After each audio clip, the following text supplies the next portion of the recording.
महाराष्ट्र की राजनीति में इन दिनों हलचल लगातार बढ़ती जा रही है। एक तरफ किसानों की कर्ज माफी को लेकर राज्य सरकार ने बड़ा फैसला कर लिया है, तो दूसरी तरफ एनसीपी यानी शरद पवार गुट के प्रमुख शरद पवार के बयान ने राजनीतिक चर्चाओं को और ज्यादा तेज कर दिया है। खास बात यह है कि हाल ही में शरद पवार ने पहले उप मुख्यमंत्री एकनाथ शिंदे से मुलाकात की थी और अब उन्होंने मुख्यमंत्री देवेंद्र फडणवीस सरकार के फैसले की खुलकर तारीफ की है। ऐसे में सवाल उठ रहे हैं कि क्या ये सिर्फ किसानों के हित का मुद्दा है या इसके पीछे कोई बड़ा राजनीतिक संदेश छिपा हुआ है। दरअसल महाराष्ट्र सरकार ने किसानों के लिए घोषित कर्ज माफी योजना में लगी दो अहम शर्तों को हटा दिया है। इन शर्तों को लेकर पिछले कई दिनों से किसान संगठन और विपक्ष लगातार विरोध कर रहे थे। उनका कहना था कि इन नियमों की वजह से लाखों किसान कर्ज माफी के लाभ से बाहर हो सकते हैं।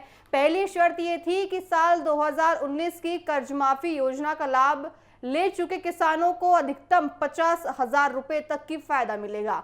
दूसरी शर्त के तहत नियमित रूप से कर्ज चुकाने वाले किसानों को 2025 और 2026 और साथ ही 2026 से 2027 के फसल ऋण का भुगतान करना जरूरी था।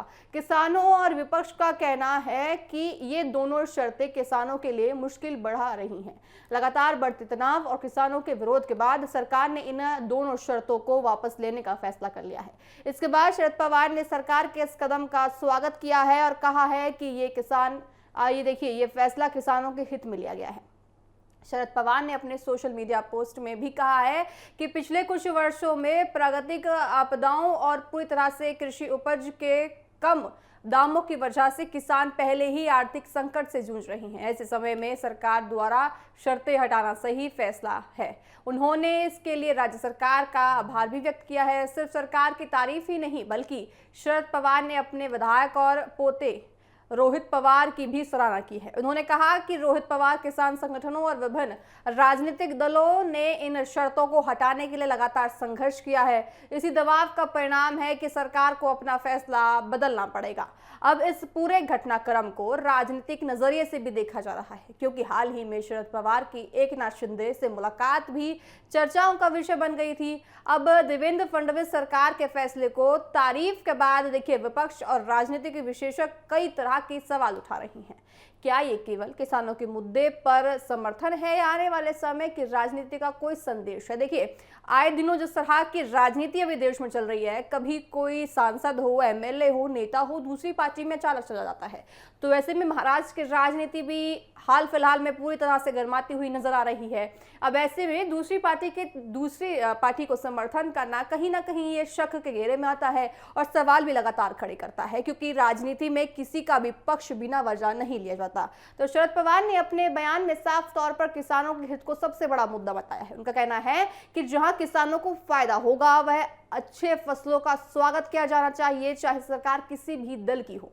दूसरी तरफ महायुक्त सरकार भी इस फैसले को किसानों के प्रति अपनी पूरी तरह से देखिए जिम्मेदारी बता रही है। सरकार का कहना है कि किसानों की भावनाओं और सुझावों को ध्यान में रखते हुए नियमों में बदलाव किया गया है, ताकि ज्यादा से ज्यादा किसानों को कर्ज माफी का लाभ मिल सके।